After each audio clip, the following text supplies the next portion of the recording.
Hello everyone and welcome back to another election watch analysis video.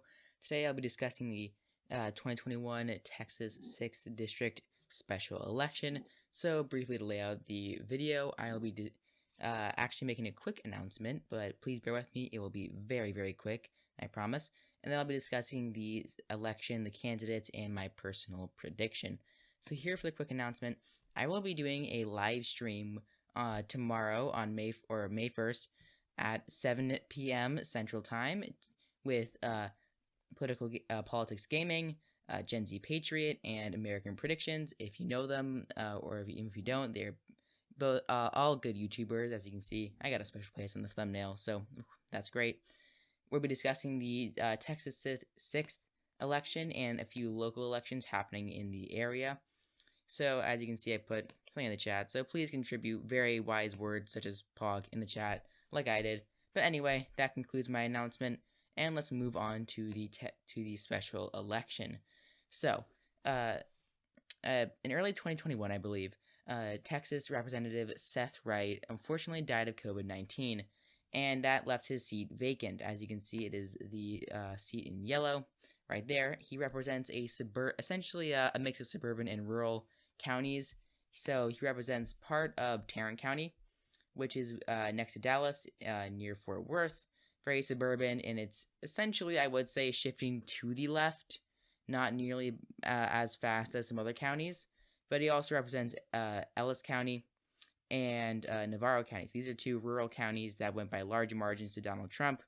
So just to do a little bit of analysis of the 2020 race, Stephen Daniel, his opponent, actually outperformed Joe Biden in at least a part of Tarrant County that the district includes. And Seth Wright actually outperformed Donald Trump in the rural areas, interestingly enough, leading him to get a nearly 9% victory, so that's pretty good. But unfortunately, he, of course, passed away. And this special election, which will be happening tomorrow, or May 1st, I just want to make this a little timeless by including the date. So essentially, this election will be happening tomorrow, and the main candidates are Suzanne Wright, his widow, and by the way, Seth Wright was actually one of two representatives to unfortunately pass away. The other one was Luke Letlow in Louisiana, and his widow actually did win the special election, is now representative. So Suzanne Wright is actually seeking to essentially do the same. And I believe Jake Ellzey is another big candidate, and Siri Kim, who actually had a little bit of controversy over her comments about Asian Americans, leading prominent politicians like Young Kim and Michelle Steele, both California-based representatives, to revoke their endorsements of her. But anyway, those are pretty much the major Republican candidates, and the Democratic candidates include Lydia Bean, who is a small business owner, as stated by Wikipedia, and Jana Sanchez, who is essentially the front runner for the Democrats. She is an activist who I think is pretty much in line with Joe Biden, maybe more to the left. So I think that, she's a decent candidate, doesn't have any qualifications, so that could definitely maybe hurt her. But essentially what Democrats need to do to win this district is basically they need to get massive gains in Tarrant, and I mean massive. This is like essentially if you look at Georgia in the 2020 election, you see suburban counties like Gwinnett going 18% for Joe Biden, and Henry going about 20%. They would need to get those numbers in Tarrant County. They'd also need to make inroads with rural voters. That is definitely something they need to do, because they have a very big gap to fill up with this 9% loss. So yeah, that's essentially it. Basically, the only polls out, and by the way, I'm not really quite going to trust these polls, and most of them are internal polls by either Democrats or Republicans.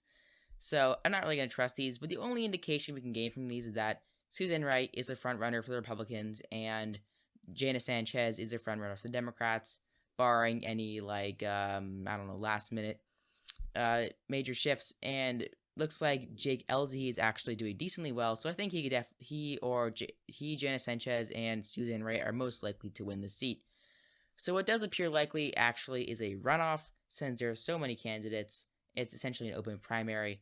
So basically, what I think as of now is that it will be It will be a runoff between Jana Sanchez and Suzanne Wright, and it will be likely Republican, probably around I think 5 to 8% would be the wider margin, maybe 6% if Jana Sanchez runs a good campaign, 5% if she runs a really good campaign. If she really appeals to Tarrant voters and gets the suburban base out, it's entirely possible she could she could lose by a lean margin, but I think that's unlikely. And Susan Wright, could definitely do very well against her. So I think right now it's probably be about 6 or 7%. Suzanne Wright, of course, might just lose some of that support that her husband had, or late husband had.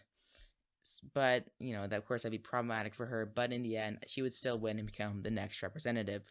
So, one of the reasons why I think Democrats won't do very well in this election is because Tarrant County isn't shifting to the left. They have these massive rural populations that, are Trump strongholds that will probably turn out for the Republican. And they aren't mobilizing their voters. And by this, I mean the DNC, essentially. They have not made any advertisements for this. They've not been doing fundraising. They have not been mobilizing their base, getting politicians out there to campaign. And this is really because, in contrast to the Georgia runoffs, this seat doesn't really matter. It's not going to shift the balance of the House. It's one seat. It really only can determine if Tarrant County is really shifting to the left that much. That's pretty much the only thing. But it's still fun to watch. And I think that, there are, if you look at it as a microcosm for the suburban population at large in the United States, it can definitely be an interesting race. So it's really, what is really to watch right now is essentially Tarrant County. And that's pretty much it. Thank you all for watching. Remember to check out the stream. The link will be in the description below. And that'll be all. So leave a like if you enjoyed this. Leave a comment, subscribe, all that. Thank you all for watching, and I'll see you all next time.